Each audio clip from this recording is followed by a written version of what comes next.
ሰላም ጤና ይስጥልኝ የተከበራችሁ አድማጮቻችን ከአማራ ሚዲያ ኮርፖሬሽን ማህበራዊ ገጽ የሐምሌ 28 2013 ዓ.ም ዋና ዘገባዎችን ይዘን ቀርበናል። ዳግማዊ ተሰራ ነኝ፣ አብራችሁን ቆዩ። በማይጠብሬ ግንባር አሸባሪው የህወሓት ቡድን አይቀጡ ቅጣት እየተቀጣ እንደሚገኝ የምዕራብ ዕዝ 31ኛ አድዋ ክፍለ ጦር ዋና አዛዥ ገለጹ። የምዕራብ ዕዝ 31ኛ ክፍለ ጦር ዋና አዛዥ ኮሎኔል ጀማል ከድር እንደተናገሩት በማይጠብሬ ግንባር አሸባሪው የህወሓት ቡድን አይቀጡ ቅጣት እየተቀጣ ይገኛል። ክፍለ ጦሩ የአሸባሪውን ህወሓት ቡድን እንዲፍረከረክ ካደረጉት የዕዝ ክፍለ ጦሮች መካከል አንዱ ነው ብለዋል። በማይጠብሬ በኩል አሸባሪው ህወሓት ቡድን ህፃናትንና አዛውንቶችን ለውጊያ ማሰለፉን ጠቅሰዋል። ኮሎኔል ጀማል ወደ ክፍለ ጦሩ ለተቀላቀሉ መሰረታዊ ወታደሮች ገለጻ አድርገዋል። የወሰዳችሁትን ወታደራዊ ስልጠናና ክህሎት በመጠቀም ልምድ ካለው ሰራዊታችን ጋር በመጣመር የሀገራችን ጠላት የሆነውን አሸባሪ የህወሓት ቡድንን ለመደምሰስ ትልቅ ሀገራዊ አደራ አለባችሁ ሲሉ መግለጻቸውን ከመከላከያ ሰራዊት የማህበራዊ ትስስር ገጽ የተገኘው መረጃ ያመለክታል። ለህልውና ዘመቻ በተዘጋጀ የገቢ ማሰባሰቢያ ቴሌቶን በአንድ ጊዜ ብቻ ከ4.6 ሚሊዮን ብር በላይ ተሰበሰበ። በፍኖተ ሰላም ከተማ የንግድ ዘርፍ ማህበራት ምክር ቤት ከፍኖተ ሰላም ከተማ አስተዳደር በጋራ በመተባበር ለህልውና ዘመቻ የገቢ ማሰባሰቢያ ቴሌቶን መርሃ ግብር ተካሂዷል። በዚህ የገቢ ማሰባሰቢያ ቴሌቶን መርሃ ግብር የንግዱ ማህበረሰብ አባላት፣ መንግስታዊና መንግስታዊ ያልሆኑ ተቋማት፣ የሃይማኖት ተቋማትና ሌሎችም ተሳትፈዋል። አሸባሪው ትነክ ከምስረታው ጀምሮ አማራን ጠላት ያደረገ ኢትዮጵያዊ መንፈስና ስነ ልቦና የሌለው አሸባሪ ቡድን በመሆኑ መጥፋት አለበት ያሉት የመርሃ ግብሩ አስተባባሪ የፍኖተ ሰላም ከተማ አስተዳደር ንግድ ዘርፍ ማህበራት ምክር ቤት ፕሬዝዳንት አቶ አለማየሁ ሽፈራው ናቸው። ለህልውና ዘመቻው ገቢ ለማሰባሰብ የንግዱ ማህበረሰብ ከመቼውም ጊዜ በላይ እየሰራ ይገኛል ብለዋል። አሸባሪው ትነግ ኢትዮጵያን ለመበታተን እየሰራ ያለ በመሆኑ ቡድኑ እስከሚደመሰስ ድረስ ከገንዘብ ድጋፍ ባሻገር የህይወት መስዋዕትነት ለመክፈል ተዘጋጅተናል ብለዋል። አሸባሪ ቡድኑ እስካለ ድረስ አይደለም ነግዶ ማትረፍ በሰላም ወጥቶ መግባት ስለማይቻል የንግዱ ማህበረሰብ ድጋፉን ማጠናከር አለበት ነው ያሉት። አሸባሪው የትነግ ቡድን የከፈተውን ጦርነት ለመመከት ግንባር ለሚፋለመው የጸጥታ ኃይል ሀብት በማሰባሰብ የንግዱ ማህበረሰብ ያሳየውን አጋርነት የፍኖተ ሰላም ምክትል ከንቲባ ደሳለኝ ካሳሁን አመስግነዋል። ነጋዴው በተለያየ ጊዜ በአይነትና በጥሬ ገንዘብ ድጋፍ ሲያደርግ መቆየቱን የገለጹት ምክትል ከንቲባው በተካሄደው የገቢ ማሰባሰቢያ ቴሌቶን ከንግዱ ማህበረሰብ መንግስታዊና መንግስታዊ ካልሆኑ ተቋማት በአንድ ቀን ብቻ በካሽና ቃል የተገባ 4,663,216 ብር መሰብሰቡን ገልጸዋል። ዘመኑ ይርጋ ከፍኖተ ሰላም እንደዘገበው ፕሬዝዳንት ሳህለወርቅ ዘውዴ በኮንጎ ዲሞክራቲክ ሪፐብሊክ ሽልማት ተበረከተላቸው። ፕሬዝዳንት ሳህለወርቅ ዘውዴ ከኮንጎ ዲሞክራቲክ ሪፐብሊክ ሽልማት ተበረክቶላቸዋል። የኮንጎ ዲሞክራቲክ ሪፐብሊክ የሴቶች ቤተሰብና ህፃናት ሚኒስቴር በየዓመቱ እንደ አውሮፓውያን አቆጣጠር ጁላይ 30 የሚከበረውን የፓን አፍሪካን የሴቶችን ቀን ምክንያት በማድረግ ለፕሬዝዳንት ሳህለወርቅ ዘውዴ ሽልማት አበርክቷል። ፕሬዝዳንት ሳህለወርቅ በተለያዩ የሙያ መስኮች በሀገር ውስጥ በአፍሪካና በዓለም አቀፍ ደረጃ ሴቶችን ለማብቃትም ሆነ በተለያዩ ኢኮኖሚያዊ፣ ማህበራዊና ፖለቲካዊ መስኮች የሴቶችን ተሳትፎ ለማሳደግ ላበረከቱት ከፍተኛ አስተዋጽኦ ሽልማቱ እንደተሰጣቸው ተገልጿል። ሽልማቱም በኮንጎ ዲሞክራቲክ ሪፐብሊክ የኢትዮጵያ ባለሙሉ ስልጣን አምባሳደር ወይንሸት ታደሰ መቀበላቸውን የፕሬዝዳንት ጽፈት ቤት ገልጿል። በፕሮግራሙ ላይ ለሀገራቸውና ለሀገራቸው አፍሪካ ከፍተኛ አስተዋጽኦ ላበረከቱ ታዋቂ አፍሪካውያን ሴቶች ሽልማት መሰጠቱ ተገልጿል። የኢትዮጵያ ንግድ ባንክ ለህዳሴ ግድብ 103 ቢሊዮን ብር ወጪ ማድረጉን አስታወቀ። የኢትዮጵያ ንግድ ባንክ ዛሬ ግድቡ የኔ ነው የተሰኘ በውጭ ሀገር የሚኖሩ ኢትዮጵያውያን ለህዳሴ ግድብ ድጋፍ ማድረግ የሚችሉበትን መተግበሪያ ይፋ አድርጓል። ባንኩ ግድቡ ከተጀመረበት ጊዜ እስካሁኑ 103 ቢሊዮን ብር ወጪ ማድረጉን መተግበሪያውን ይፋ ባደረገበት መርሃ ግብር ላይ ገልጿል። የኢትዮጵያ ንግድ ባንክ ፕሬዝዳንት አቤሳኖ እንዳሉት መተግበሪያው በውጭ የሚኖሩ ኢትዮጵያውያን ከዚህ በፊት ለግድቡ ድጋፍ ሲያደርጉ ወደ ባንክ በመሄድ የሚወስድባቸውን ጊዜ የሚቆጥብ ነው። በውጭ የሚኖሩ ኢትዮጵያውያን ከ$20 እስከ $10,000 ለህዳሴ ግድብ ፕሮጀክት በሚገኙበት ቦታ ሆነው አስተዋጽኦ የሚያደርጉበት መተግበሪያ ነው ብለዋል። ይህ ፕሮጀክት የሀገር ሀብት መሰብሰቢያ በመሆኑና የውጭ ምንዛሬም ስለሚያስፈልግ በውጭ የሚኖሩ ኢትዮጵያውያን አስተዋጽኦ እንዲያደርጉ ነው የጠየቁት። ህዝቡ አሁን ለህዳሴው ግድብ የሚያደርገውን ድጋፍ በገንዘብም በሞራልም አጠናክሮ እንዲቀጥል ጥሪ አቅርበዋል። የኢትዮጵያ ዲያስፖራ ኤጀንሲ ዋና ዳይሬክተር ሰላማዊት ዳዊት ዲያስፖራው ለሀገር ከፍተኛ አስተዋጽኦ እያደረገ እንደሚገኝ ገልጸዋል። በዚህ ዓመት ብቻ 4.5 ሚሊዮን ዶላር ለታላቁ የህዳሴ ግድብ ድጋፍ አድርገዋል ብለዋል። የታላቁ የህዳሴ ግድብ ግንባታ ህዝባዊ ተሳትፎ ማስተባበሪያ ጽሕፈት ቤት ዋና ዳይሬክተር ዶክተር አረጋዊ ብርሄ የአንድነታችን ምሰሶ የፍትሃዊ ጥያቄያችን መሰረት ለሆነው ፕሮጀክት ንግድ ባንክ ያደረገውን አስተዋጽኦ ምሳሌ በመሆኑ ሊመሰገን ይገባል ነው ያሉት። ሁሉም ኢትዮጵያዊ ለግድቡ የሚያደርገውን አስተዋጽኦ አጠናክሮ እንዲቀጥል ጥሪ አቅርበዋል። የኢትዮጵያ ኤሌክትሪክ ኃይል ዋና ስራ አስፈጻሚ አሸብር ባልቻ የታላቁ የህዳሴ ግድብ ከፍተኛ ወጪ የሸፈነው ንግድ ባንክ መሆኑን በመጥቀስ አመስግነዋል። ህዝቡም አሁን ለፕሮጀክቱ ስኬት በገንዘብም በሞራልም እንዲደግፍ ነው የጠየቁት። አንዱ ዓለም መናን ከአዲስ አበባ እንደዘገበው በኢትዮጵያና አልጄሪያ መካከል ሁለንተናዊ የኢኮኖሚ ሁነቶችን ወደ ላቀ ደረጃ እንደሚያሳድግ የታመነበት የቢዝነስ ካውንስል ተመሰረተ።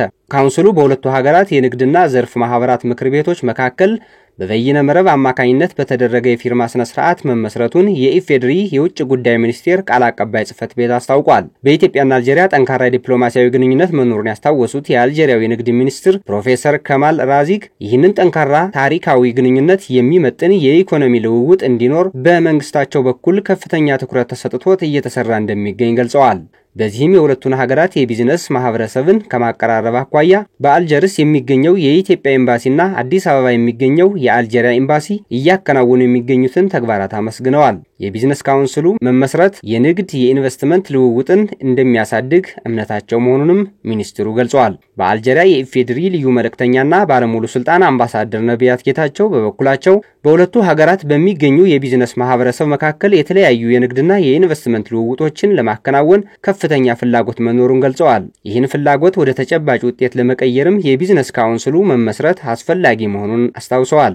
የሁለቱ ሀገራት የንግድና የኢንዱስትሪ ምክር ቤቶች የቢዝነስ ካውንስል መመስረቻ ሰነድ እንዲፈረም ላሳዩት ከፍተኛ ተነሳሽነት ምስጋና አቅርበዋል። የቢዝነስ ካውንስሉ የንግድና የኢንቨስትመንት ልውውጥ ለማድረግ አስቻይ ሁኔታዎችን ለመፍጠር እንዲሁም የልውውጥ መስኮችን ለመለየት የማይተካ ሚና እንደሚኖረው ነው አምባሳደር ነቢያት የገለጹት። በአልጄሪያ የውጭ ጉዳይ ሚኒስቴር የአፍሪካ ጉዳዮች ዳይሬክተር ሊና በበኩላቸው በቅርቡ አዲስ አበባ ለሁለት ቀናት የሥራ ጉብኝት ያደረጉት የአልጄሪያው የውጭ ጉዳይ ሚኒስትር ራማታን ላማምራ በኢትዮጵያ ከፍተኛ ባለስልጣናት ጋር ባደረጉት ውይይት ሁለንተናዊ የኢኮኖሚ ግንኙነቶችን ለማሳደግ የሚያስችሉ ጉዳዮችን በተመለከተ መግባባት ላይ መድረሳቸውን ገልጸዋል። መረጃው የውጭ ጉዳይ ሚኒስቴር ቃል አቀባይ ጽሕፈት ቤት ነው።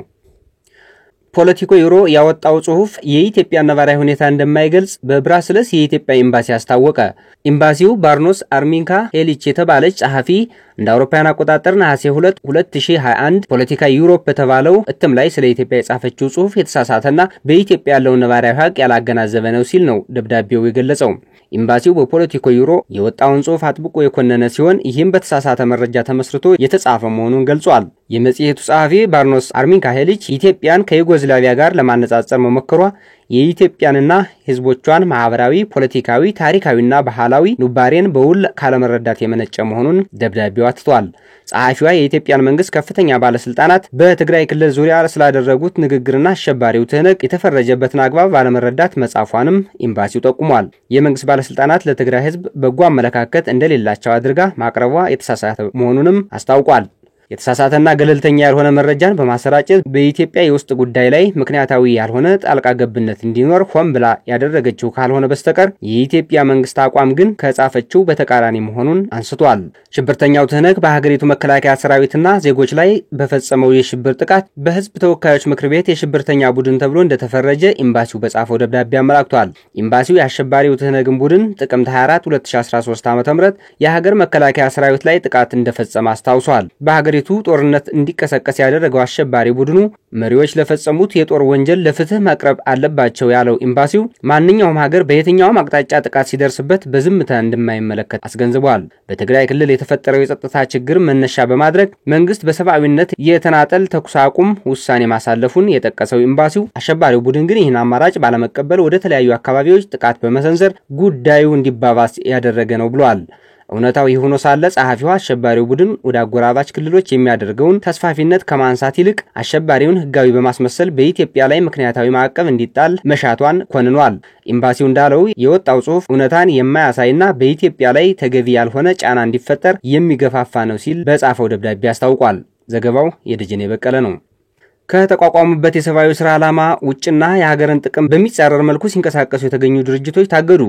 የወቅታዊ ሁኔታ መረጃ ማጣሪያ እንዳስታወቀው MSF ሆላንድ፣ ኖርዌጂያን ሪፊውጂ ካውንስል እና አልማክቶሚ ፋውንዴሽን የተባሉ የውጭ ድርጅቶች የኢፌድሪ ሲቪክ ማህበራት ድርጅቶች ከተቋቋሙበት የሰብአዊ ስራ ዓላማ ውጭና ሀገርን ጥቅም በሚጻረር መልኩ ሲንቀሳቀሱ የነበሩ ድርጅቶች ለ3 ወራት ታግደዋል። MSF ሆላንድ፣ ኖርዌጂያን ሪፊውጂ ካውንስል እና አልማክቶሚ ፋውንዴሽን የተባሉ የውጭ ድርጅቶች የኢፌድሪ ሲቪክ ማህበራት ድርጅቶች ኤጀንሲ በሰጣቸው ፍቃድ በህጋዊነት በተለያዩ የሰብአዊ ስራዎች ተሰማርተው እየሰሩ የቆዩ ድርጅቶች እንደነበሩ የጠቀሰው መረጃው የመረጃ ማጣሪያ ድርጅቶችን እንቅስቃሴ በተመለከተ ፍቃድ ሰጪ የሲቪክ ማህበረሰብ ድርጅቶች ኤጀንሲ በሚያደርገው ክትትል መሰረት ድርጅቶቹ ከተቋቋሙበት ዓላማ ውጭ በመንቀሳቀሳቸው ነው የታገዱት ብሏል። ኢትዮጵያ የውጭ ኃይል ጣልቃ እንዲገባባት የማትፈልግና የማትፈቅድ ሀገር መሆኗን ባለመረዳት የተሳሳተ መረጃ ማሰራጨት መጀመራቸውን የቀድሞው የአሜሪካው ኮንግረስ እጩ አቶ ቴዎድሮስ አለማየሁ አስታወቁ። ዲያስፖራው ይህንን አውቆ በቀጣይ ሀገር ላይ የሚፈጠሩ ጫናዎችን ለማርገብ ተቀናጅቶ በቁርጠኝነት መንቀሳቀስ ይኖርበታል ሲሉም ነው የጠቀሱት። ኢትዮጵያውያንና የኢትዮጵያ ወዳጆች በመተባበር ባደረጉት እልህ አስጨራሽ ትግል በውስጥም በውጭም ሲደረጉ የነበሩ ጫናዎችን ማርገብ እንደተቻለም ጠቁመዋል። አቶ ቴዎድሮስ ለአዲስ ዘመን እንደገለጹት ዲያስፖራው ቀደም ባሉት ጊዜያት በተሳሳቱ መረጃዎች በሀገር ላይ ጫናዎችን ለማሳረፍ የተደረጉ ጥረቶችን ለመቀልበስ በጋራ ተንቀሳቅሷል። በዚህም ውጤት መገኘቱን ጠቅሰው ጥረቱን በተሻለ ቅንጅትና በቁርጠኝነት አጠናክሮ ሊቀጥል ይገባል ነው ያሉት። በኢትዮጵያና የኢትዮጵያ ወዳጆች በተባበረ ክንድ በኢትዮጵያ ላይ በተሳሳተ መረጃ ያልተገባ ጫና ለማሳደር ሲደረጉ የነበሩ ሩጫዎች በአሁኑ ወቅት እየረገቡ መምጣታቸውን አመላክተዋል። አሜሪካን የሚያስተዳድሩ መንግስታት በሌሎች ሀገራት ላይ ጣልቃ ሲገቡ ማየት የተለመደ ተግባር እንደሆነ ያመላከቱት አቶ ቴዎድሮስ ሊቢያ፣ ግብጽና ሶማሊያን በማሳያነት አንስተዋል። በመጨረሻም ከውጭ ሱዳን ዓለም አቀፉን የጦር ወንጀለኞች ፍርድ ቤት ለመቀላቀል የቀረበውን ረቂቅ አጸደቀች። የሱዳን ጊዜያዊ የሽግግር አስተዳደር ካርቱም ዓለም አቀፉን የጦር ወንጀለኞች ፍርድ ቤት ICC ለመቀላቀል የቀረበውን ረቂቅ ማጽደቁ ተሰማ። ረቂቁ ሀገሪቱ ዓለም አቀፉን የጦር ወንጀለኞች ፍርድ ቤት ለመቀላቀል የሚያስችላትን መንገድ የሚከፍት መሆኑን ጠቅላይ ሚኒስትር አብደላ ሐምዶክ በትዊተር ገጻቸው አስፍረዋል። ይህን ተከትሎም የሀገሪቱ ሉዓላዊ ምክር ቤትና የመንግስት ካቢኔ ረቂቁን ህግ አድርገው ለማጽደቅ ይወያያሉም ነው የተባለው። ጠቅላይ ሚኒስትሩ ፍትህና ተጠያቂነት የሱዳን የጀርባ አጥንት ናቸው ብለዋል። የረቂቁ መጽደቅ ሱዳን የቀድሞውን ፕሬዝዳንት አልበሽርን ጨምሮ በዳርፉር ተፈጽሟል በተባለው የጦር ወንጀል የሚፈለጉ ተጠርጣሪዎችን ለዓለም አቀፉ የጦር ወንጀለኞች ፍርድ ቤት አሳልፋ ለመስጠት መቃረቧን ያመላክታል ተብሏል። ከዳርፉር የጦር ወንጀል ጋር በተያያዘም ዓለም አቀፉ የጦር ወንጀለኞች ፍርድ ቤት ሲያየው የነበረውን መዝገብ ባለፈው ግንቦት ወር ማጠናቀቁን ቢቢሲ በዘገባው አስታውሷል። የተከበራችሁ አድማጮቻችን ለዛሬ ያዝናቸው ዘገባዎች እነዚህ ናቸው። ሰላም።